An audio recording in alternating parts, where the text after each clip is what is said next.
Audio Jungle.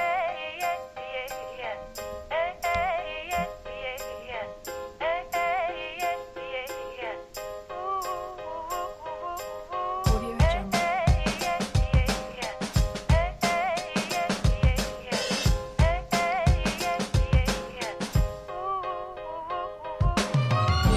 Sun is rising, feel the warmth on my face. There's a lot to do now, but there ain't no race.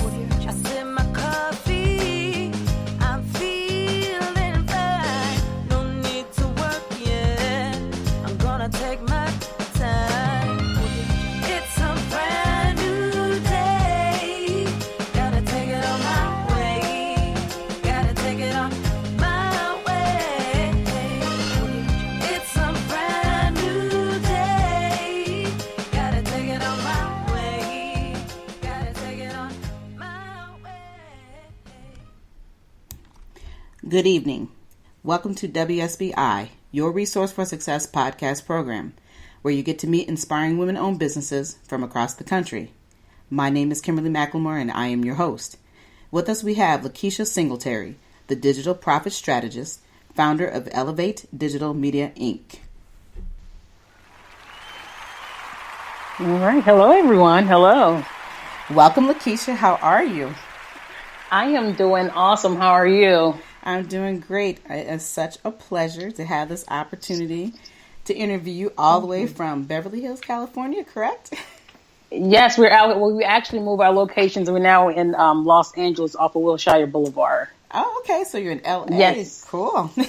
Yes. Love it out here. Weather is great. Yeah, it is absolutely beautiful in LA. I've had some opportunities to get out there. So the next time I go, I have to come out and visit you. Yes, definitely. Sounds good to me. All right. So welcome again, like I said, to the WSBI, your Resource for Success podcast program. Could you just please tell the listeners a little bit about yourself? Sure. So I guess let me kind of start. I like to start with my story from being from a small town, because a lot of people feel when they're from a small town, they can't dream big. So I'm from a small town, Lake City, South Carolina. And I actually attended South Carolina State University, which I have a background in computer science and mathematics. And I came out of the corporate world. Last corporate job I had was Marriott International, which was in Bethesda, Maryland.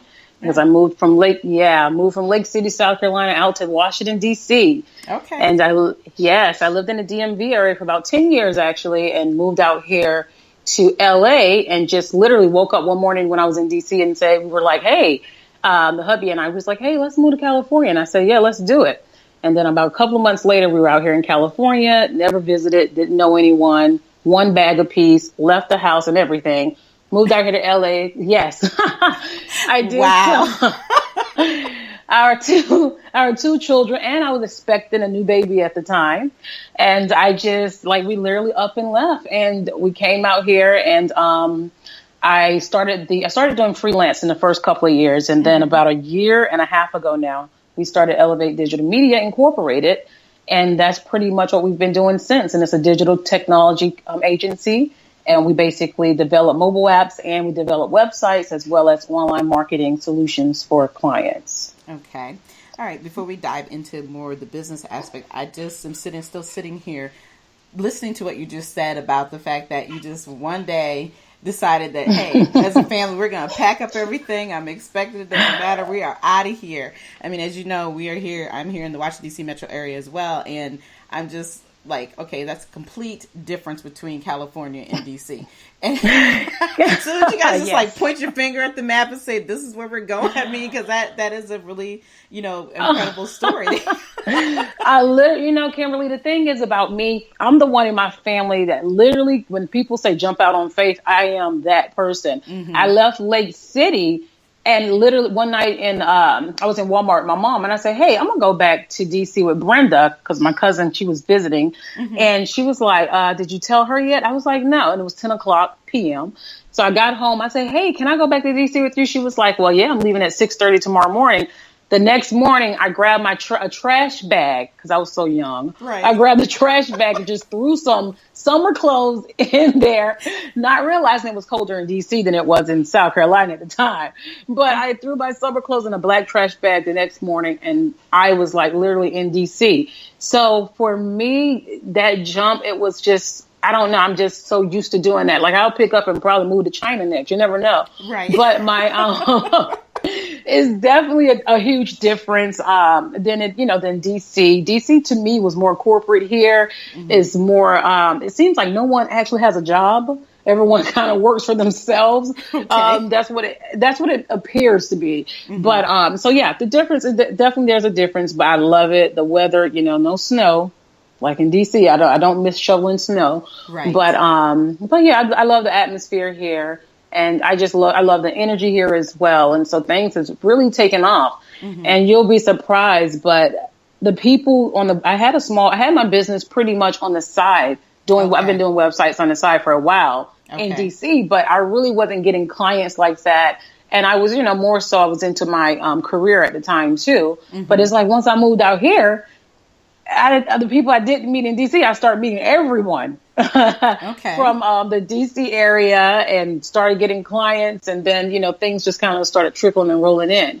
Okay. But the change, it's been a good change. It's been a good change. Well, like they say, like you said, stepping out on faith. Sometimes you just have to do what you feel like you have to do. And, I applaud you for that because a lot of people aren't willing to do that when they have a dream or a vision of something that they want to accomplish. And you did that. But explain to me, how did you get inspired to do the business? Like you said, you were really in the corporate entity being here in D.C., and then you said you were working the business on the side. So what made you decide to do it on the side and then elevate it to this point? Well, this may sound a little cliche-ish, but I've been always an entrepreneur at heart since I've been a kid. I mean, from wanting to win first place when it comes to selling Girl Scout cookies to wanting to win first place as selling candy for the school. I've always had that spirit where I wanted to have my own thing. I started a little business when I was maybe about 10 or 11, where I would buy fabric and some soaps, a little cheap soap, and this little bird nest material and a basket. Seriously, and a basket. And I would take that little cute basket, put the bird nest in the basket, and I had a hot glue gun, and I would basically glue the lace that I would purchase, because from the country, a lot of people, they either like green or mauve, like this mauve pink is what they would call it. Right. So I would make these bathroom decorations and kitchen decorations, and I was selling them for $5 and $10. And so people were actually buying them. And I was 10 or 11, like I said at the time. And so whenever I started college, I focused mostly on school, didn't start a business in college. Sometimes I regret that, but I didn't. But my background was computer science and math because I knew computers weren't going anywhere. So afterwards, I pretty much just started, like I said, kind of climbing the corporate ladder. But when I first moved to DC, I didn't have a job. So what I started doing was I had a residential help desk business that I started. And we also did websites. It was called Beyond Imagination. And now, mind you, I knew nothing about starting a business. Really, I didn't even file it or anything. But I would go. You were just out there. I was just like, hey, I'm here. I got to hustle. I got to make money. So I would go to people's home, didn't have a vehicle, catch the metro bus, the metro there in DC, would catch that and go take viruses off people's computer, install software, fix a computer, create a computer from the ground up. I mean, I've always had something going on the side pertaining to, the computers and the websites. Okay. And so then I realized that it was kind of dangerous going on the metro to strangers' house. Right. Houses, not even, knowing the area that well. So I just started doing the websites, and pretty much it just kept blossoming into something a little bigger and a little bigger. But I never really stepped out to just do it by itself. I always had my business because it was a cushion, making great money. And so when at Marriott making 6 figures, my job was so flexible. I was working from home. I mean, I had a sweet job there. I mean, the hotel discounts was crazy. So I'm like, they thought I was crazy when I told them I was leaving. Right. But I was just like, you know what? I'm just ready to step out there. I had this blue big old bin. And mind you, before I kept trying, before I even started my, not Elevate Digital Media, I started Tell Your Business too. But before I even started Tell Your Business, in between time, I kept going back and forth. I kept struggling with doing websites. I'm like, I want to do something fun. That looks like something fun, what they're doing. So my sister and I, we had a baby online boutique. Then we were talking about opening up a boutique for kids where they can come get their nails and stuff done. But everything was going to be pertaining to the honor roll. Then I started Designer's Basement, which I was selling handbags online. I had Trust a Contractor, which is similar to what Angie's List is now. Okay. I mean, I've done so many things. I had Lottie Dot Concierge. I can go on. So I had this big old blue bin that was full of nothing. Okay. It had a lot of notebooks, a lot of research, a lot of papers, but it was nothing because I would start something and I'd say, well, I don't want to do that anymore. And I'll start something else. Right. And I kept my passion, obviously, has always been, it's been computers. And so long story short, it's just always been in me, to do this, what I'm doing now. Right. So when we moved out here, it was kind of a no-brainer for me to do this full time. For myself. Well, with all that background and experience of being an entrepreneur, solopreneur, femalepreneur, you've done it all. Yeah, somethingpreneur. But guess what? It led to this. So, you got to pat yourself on the back. But that is the beauty of, telling these stories is that I think it's awesome that you have, living your dream all the way from the time you could remember. And that's the key here. I think a lot of people never really reach enough inside of themselves to know what passion that they do have, because we all have something in us that we want to do. It's just about whether or not you're going to take that step and implement it and make it work. And you have absolutely utilized your talents all the way in a full circle, and here you are today running a full company. So like I said, you got to pat yourself on the back for that, because this story is incredible. I'm just sitting here like, wow. I always tell people they see glitz and the glam, but you don't see what's going on behind the scenes. Absolutely. Absolutely. So tell me a little bit more about what you provide. Now, you call yourself the Digital Profit Strategist. Explain to me what that is. Okay, I will. So the Digital Profit Strategist means what I do with clients. We do three things. We help them attract their ideal client, their ideal audience. And then we convert them into a client or a customer, depending upon your business. And then we help you increase your profits. So the Digital Profit Strategist, I help you basically strategize your company to set you up to increase profits online. Okay. Okay. Wow. I love the brand of the Digital Profit Strategist.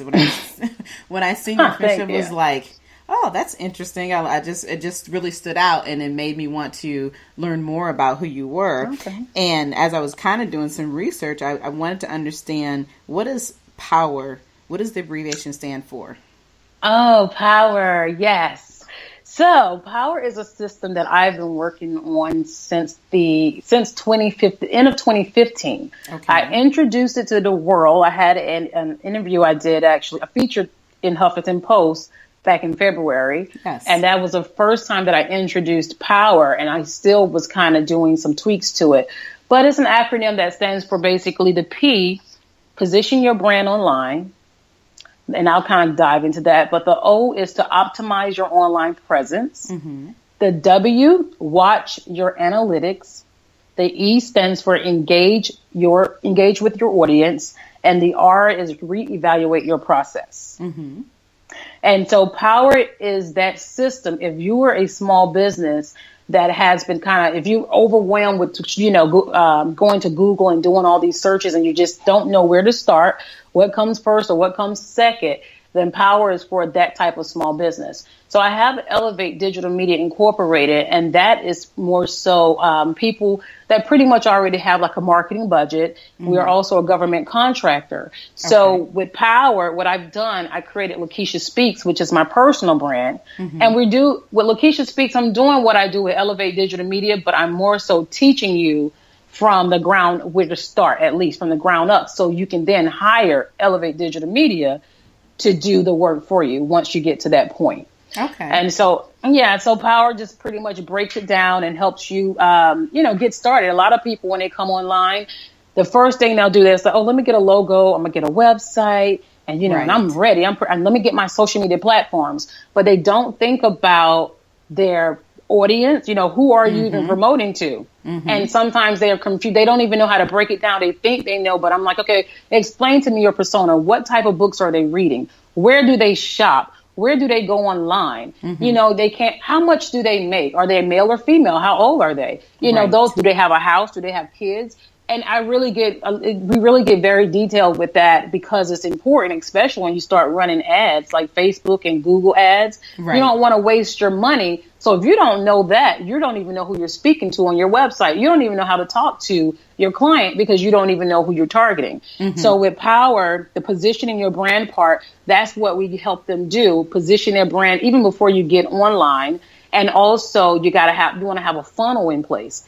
A lot of people don't even have an email marketing tool that they're using. And that's, that's one of the first parts of the funnel where you kind of want to start. So it's basically getting them grounded to say, hey, this is where you need to start because it can be overwhelming. And then let's continue to reevaluate the process, which is one of the most important part of Power. Because if you don't reevaluate your process, all of the above, you've done it for nothing. So, yeah, go ahead. No, go ahead. No, finish what you're going to say.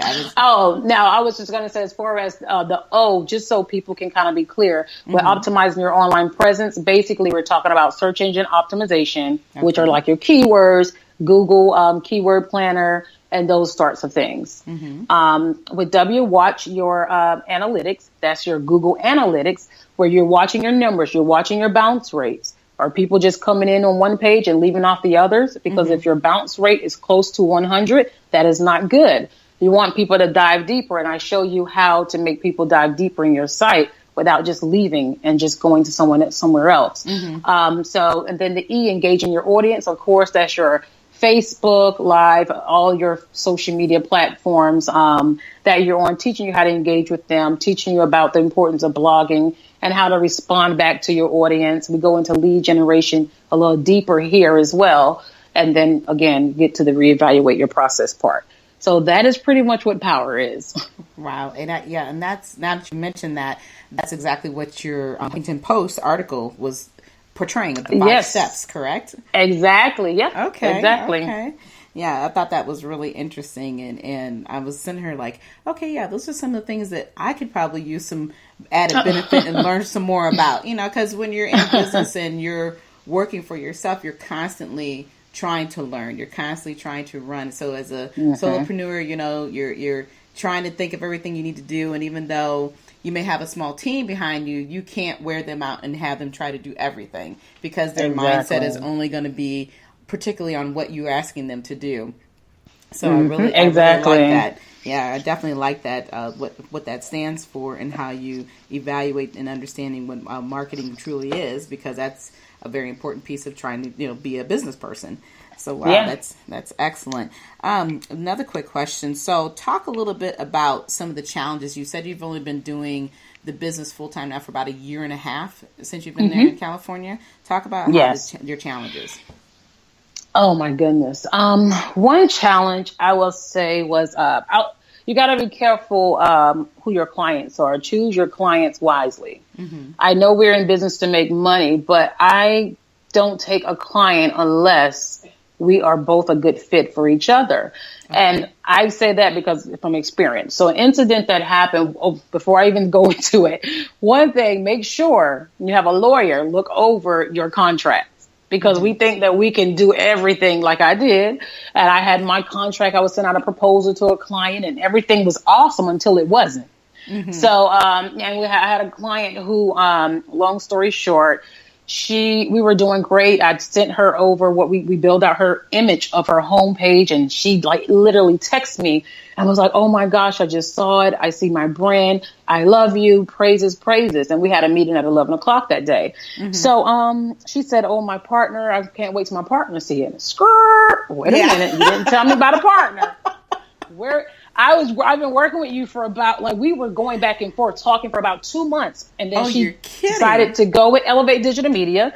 So, it took us about 3 weeks to get her homepage down the way she wanted it and never heard of a partner. So I was like, okay. So we got on the phone with the partner and the partner goes, we don't want it. We want our money back. I said, huh? And yes, I said, so what is the problem? She said, we wanted a one pager. I said, well, I know you weren't on the previous calls with us. She said, well, she was recording all the calls. And I was like, okay. I say, well, that's even better. I say, so you'll understand that a one pager compared to what, your partner was asking for and compared to the other competition, the other competitors that she showed me, a one pager would not work for this brand at all. And she's like, just give me our money back. I said, okay, this is what I'll do. I say, I'll just deduct only the work that we've done and give you the rest back. So while I was in the process of doing that, the clients that I sent them over my portfolio, and my portfolio used to be on our website, but since this incident, I actually took it off. Okay. And I just sent it out to people now. But they went through it and emailed each and every last client and said, Lakeisha Singletary is a scam artist. What? Yes. Yes. They went and said I was a scam artist. They went in a group that had almost 2,000 people in the group that they were a part of and said, I was a scam. They started a post about me. I mean, it was crazy. And I was told by another young lady, she was like, I'm going to add you to this group because they're talking about you. And I was like, really? It hurt me. It hurt me because I'm like, me and this young lady, I even gave her a great deal on the website because I felt like I was helping her from our conversations. And so I was looking at it. Literally, I couldn't eat for like 3 days. Because I'm looking at all the stuff that people were saying, and I was like, "Oh my gosh, they think I'm this horrible person," and not realizing as I went after a while, I went back maybe a couple of days, and I realized it was only about 6 people that were on her side because what she made a mistake of doing, she posted the contract up. And in there, I said I would modify, as pretty much as many times as you need me to until we get it right. And they were pointing that out to her. And she was like, she didn't want to hear that anytime someone was on my side. So with that being said, some of my clients are lawyers and they was like, no, all my clients responded back to them. Like, don't talk about Lakeisha, basically. And so I end up having to have a lawyer. I have one here in LA. Then I had to get one in DC because the person's in Maryland, the Maryland area. So I had to get one there and we sent out the cease and desist letter. They had to apologize and all of this. It was to the point that the young lady texted my phone and said, oh, I know what school your daughter goes to. And she said the name of my daughter's school. Now, at that point, being a business owner, honey, went out the window. Exactly. So, yeah, that was taking it too far. Taking it way too far. And I was like, you don't want to go there. That's the wrong place to go. When you're talking about my kids. And so, everything was, end up being on my side. They end up not getting any of their money back. Because in the end, since they did that and it was not true, and that was in bad taste on their part. And I was going to give them pretty much literally 80% of their money back, if not more, to be honest. Right. But it was just crazy. So I have been choosing my clients wisely. I asked from the get-go, do you have a partner? I need both of you to sign on this, on the dotted line. So I just do my due diligence. So I've definitely had a lesson. Learned a lesson from that. Yeah, that was a huge lesson. And the other part of that lesson is that I would not want to do any business with those other 2 individuals that tried to scam you. I mean, to sit there and go through that whole process is just very arrogant and ignorant. I have to say that. I mean, it's just ridiculous that somebody would even go that far and you're trying to help them. So, it just goes to prove that there are many people who call themselves business owners and they really don't have the heart or the passion and then should not even be considering going into business, something like that. So definitely a challenge that I would not want to face. And you're right. If you do want to have an attorney review your contracts, I agree with that 100% because you don't know who you're getting involved with. And like I said, when you're new and you're trying to treat people respectfully and you're trying to help the customer because that's what you do. That's what you're trying to do is make sure that you're looking out for their benefit so that they can start off from the ground running versus trickling themselves, to get to where they want to be at. And then when you have to deal with that, it's really sad, to be honest with you. So I'm sorry you had to go through that, but it definitely was a lesson learned. And I'm sure that they learned a lesson at the end too. Don't mess with people. Right, exactly. I'm sure it wasn't worth it. Right. It was not. Yeah. That's crazy. It was not. Okay, so the other thing I learned a little bit about you is that you have you were a co-host on an iHeart radio show. Do you still have that show? Well, this is the thing. I was a lady who was actually the host of the show. It was called This Little Parent Stayed Home.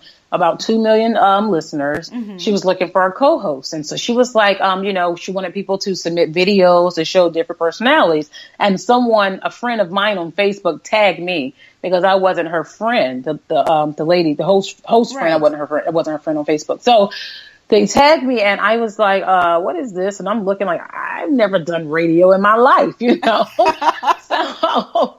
I was like, why would they tag me? But then I was like, this may not be a bad idea. Mm-hmm. And I literally sent her like a video of me being funny, and one with me being corporate, and one with family, etc. And also my bio. So I went in and she had myself and I think like 3 or 4 others that came in too for the co-host position. Mm-hmm. And they were all in radio. And when I went in there, it was more so of my personality. I was very genuine, and just my knowledge on marketing online that really got me and, landed me that position as a co-host. So I did that for about, I think almost a year. Okay. It was almost a year. And then business really was like moving for me here in California. And so I was no longer able to keep up because I was trying to figure things out like, oh my gosh, I got to hire people. I got to do this and do that. Right. But it's something that I am actually looking into going back. I'm looking to going back into doing at least a podcast maybe. So yeah, I was with iHeart. It was pretty fun going to the radio station every day. Well, that's cool because I would say you definitely have the podcast voice. So, here you back on podcast again, doing the interviews, just prepping yourself. I'm getting you prepped, okay? I know, that's so funny. I always, when I hear my voice, I'm like, oh my gosh, I don't want to hear it. I can't hear it. You sound great. So you're perfect. You've got a wealth of knowledge, and great stories. And that's really the key, I guess, about podcasting, is being able to truly provide great information for the listeners and then tell a story, and it's a true story. Mm-hmm. So, and that's part of the reason why I do this for my initiative, my program is, I want any listener, whether you're a woman or a man who is ever listening, that you're truly providing valuable information because there's so much out here that we should be sharing the resources and teaching people what not to do, and of course talk about the good things. So on that note, tell me a little bit, give me one thing that you feel that you want to share about a success that you've had. Okay. All the things that you've accomplished and things that you do. Oh my gosh, which one should I choose? I have more successes, thank God. But I'll have to say the ththing that really kicked us off. So myself and Biz Marquis, we had a mutual friend. Mm-hmm. Who were friends who was also friends with his manager, Monty, at the time. Mm-hmm. And so he connected Monty and I because Biz, I guess, he hired some people to increase his Twitter followers, but the followers would fall off because they were fake. So he had this drinking endorsement deal with Enzevia Drinking Company, and they told him he had to have a certain amount of followers basically before the contract would go through. Okay. So our mutual friend told them about us. So I ended up talking to his manager, and he was like, well, if you're saying you can do it, then let's do it. So we did a 12-month strategy. Hello?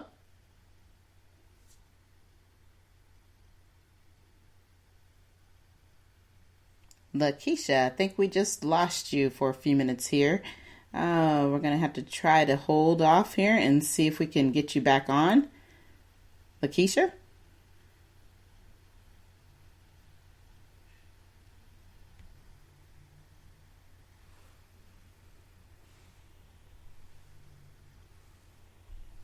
All right, listeners, so give us a few more seconds here. We'll see if we can get Lakeisha back on the line. We want to continue this great conversation. We are almost to the end, so 1 second, please. Everybody be patient. I'm going to print back the music until we can get back a hold of Miss Lakeisha. 1 second, please.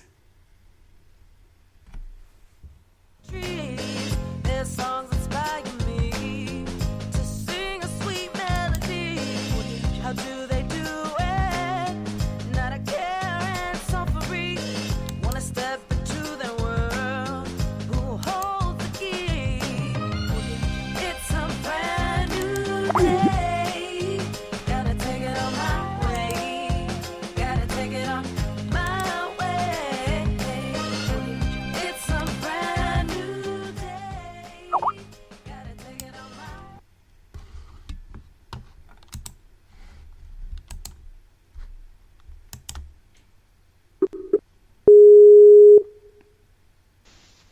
Yes. Hello. I mean, you went completely gone. I don't know what happened, but For real, really, I don't know what happened either. The only thing that happened. Weird.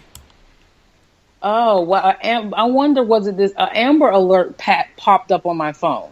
Okay, it's I okay. wonder. It's okay. We're still on. I want to finish it up because Okay. I put in the music. I told everybody to hold for a second. We're going to get to the bottom of this piece because we have got this great conversation going. I'm going to let everybody know. Sorry for the technical difficulties. It is okay. We are still moving forward with this excellent interview. So everybody, we're back on track. So let's go back and just finish the story that you were talking about and your success.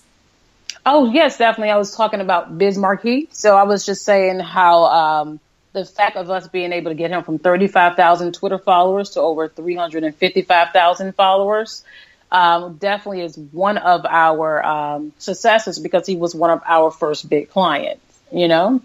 So I was super happy about that. He also was able to get his endorsement deal with a drinking company called Zevia, Dre Beats, before he sold to Apple. He got an endorsement deal with them as well. And so that pretty much, it helped us out a lot, especially here in LA, being able to say that he was one of our first clients, and things did start kind of rolling and things started kicking off, since then. Okay. Wow. That's pretty cool. Because I noticed that looked like you had some really high-end individuals that you've been helping. And I thought that was really neat to see that on your website. And so, yes. And then, having great people on your team too, because some of the people we have on our team, for example, our PR public relations specialist, Monica, she was able to bring in some great clients as far as you can see, some, NFL, right, and NASCAR as well. And then another one, my biggest, what I love, who we brought in was the government. That is huge for us. And I'm always talking to businesses saying, hey, if you can become a government contractor, which more than likely you can, right, it's a huge opportunity. It will definitely change your life, your family life, financially. I mean, emotionally, right, just everything. So definitely, I would say becoming a government contractor was a huge deal as well. Okay. Well, that's excellent. So you are definitely, when stepping out on faith was absolutely something you needed to do because you are soaring. So thank you. That's awesome. So you do, all of everything you do is about helping people. So if you had one thing that you would want to share with another woman who wanted to step out on faith and started a business, what advice would you give her? Wow. I would say the advice I would give her is don't listen to the naysayers around you. If you have a vision and you feel strongly about what you're doing and you know what it is that you're doing as well, because that's important, just keep pushing forward and just keep doing it, because the more you push yourself towards your vision and your dream, the closer you get to you, and the naysayers, they'll start being pushed back. They'll be pushed backwards as you get closer to your dream. So just keep going for it. And do you mind me telling a quick story? Okay. The reason why I say this, when I moved out here to LA, I told my family that I actually had a job with Google. Okay. And it was a complete lie. Okay. I did not have a job at Google. I never even applied to Google. And so, I didn't realize my mom was going to go to church and tell everybody there too, the church folks. And I was like, oh gosh, I was like, oh no. So, maybe I told her, I guess 3 months, about 3 months later. Yeah, it was about 3 months. I told her, I said, okay, Ma, I don't have a job at Google. I only did that because my mom and dad, they already was, kind of crazy with me moving out to DMV. So 3,000 miles away is like, what? You don't have a job? What? Right. Why are you leaving this great job that you have? What? And they're not used to the entrepreneur spirit, so to speak. They're used to working for people. Nothing's wrong with, working for people. It just wasn't my passion. And so I told them that I worked at Google, just so I didn't have to hear all that craziness all the noise. Right. So fast forward, last year, Google actually reached out to me, and I still have the email because I was like, oh my gosh, over 3 million people applied to them per year, and I didn't apply once. But Megan Ford, who was one of their recruiters at Google, she contacted me and said, hey, I saw your LinkedIn profile. Then she went on to visit my Facebook, my website, and everything. And she saw the consistency, and they reached out to me saying, hey, are you interested? You know, because we have a position available. Even though I knew I wasn't going to take the job, but I wanted the experience because I heard their interviews were completely different, and that was so true. Okay. And so long story short, I made it to the third interview. And I was the fourth one. I needed to fly out to Silicon Valley, but I decided not to because the money they were offering me was great money. But I'm like, at the end of the day, one government contract, I can make that from just one contract. Right. Probably more. So I didn't go with it, but I was so happy for the experience. And I'm like, I'm able to say I told Google no at the end of the day. And so, and I said, I'm going to keep my eye on the prize. And everyone was like, you can just go and just give it a try. That's a lot of money. But I kept saying, I'm not going to worry about this. Like, well, the business not making that much money yet. And at the time they were right. We weren't making a whole lot of money. But my husband, he was like, we already know what we asked God for because I'm a strong believer. I'm a strong believer in faith. He said, we know what we asked God for. So he's like, let's just keep focused and, don't even worry about what everybody else is saying. Right. And I pretty much put all that to the side and stay focused. And then, hey, we're a government contractor. From there, winning contracts from, it was just like things just moved fast. It was almost like God say, hey, you trust me. So let me show you what I'm going to do for you for trusting in me. Right, exactly. So, and like you say, sometimes it's not always about the money. I mean, it's obvious, you have to have the money in order to do your normal daily survival, so to speak, pay your bills, make sure you're fed and so forth. But when you have that certain desire that's in your heart, it's just, you got to go for it. And like I said, if you listen to everybody telling you what you should or should not do, 90% of the time I find when those people are saying that is because they've never tried. They've never lived their dream. Amen. That's why, that 99% and the 1% exists because the 1%, you do what the 99% aren't willing to do. And that's take sacrifices. And they could have been right. Maybe I could have been a fool, to keep trying to go after this. But I didn't feel that. And I had to actually live that out myself to find out if they were right. Absolutely. Yeah, that's right. Yep, you had to do for you because otherwise you would be sitting back, keep thinking yourself, even though you would appreciate what you had, you would never feel the same. And, because you didn't take that step that you really truly came out there to take. So, like I said, applaud yourself because you are doing it and that's all that counts. And so, congratulations. And I love the fact that your husband has been so supportive as well. Oh, your family has been there for you because that's a lot. Just, like I said, just to get up one day and just walk away from everything and say, you know what, we're going to do this. And you have to be two strong individuals to hold that all together. So congratulations on that end as well. Thank you. You're welcome. So we're getting close to the end of the interview, and I want to please, tell the listeners how they can get a hold of you. Oh, yes, most definitely. So if you guys just can go to Facebook, I have 2 Facebook pages. So I have my facebook.com/elevate digital media. And then again, I have my personal brand, which is facebook.com/Lakeisha Speaks. And Lakeisha is spelled Lakeisha. That's Lakeisha Speaks. And I'm also Lakeisha Speaks on Twitter and on Instagram. And our website is elevatedigitalmedia.com. Okay, great. Thank you. Do you have any last words for our listeners? One, I do have a quote that I love. It's by Henry Van Dyke. Okay. It says, some succeed because they are destined to, but most succeed because they are determined to. So if you're determined to succeed, you will be successful. Absolutely. And that's pretty much it. All right. Well, again, thank you so much for your time. I know you're extremely busy, and I appreciate you sharing your story with all of us this evening. For me, you all know that I'm here every Thursday evening at 7 o'clock Eastern Time. You can find me at the Women's Small Business Initiative. The website is www.sbillc.com. You can also find me on Facebook, LinkedIn, and Instagram. But until then, you all enjoy the rest of your evening. And thank you all for your patience for our little technical difficulties as well. Take care.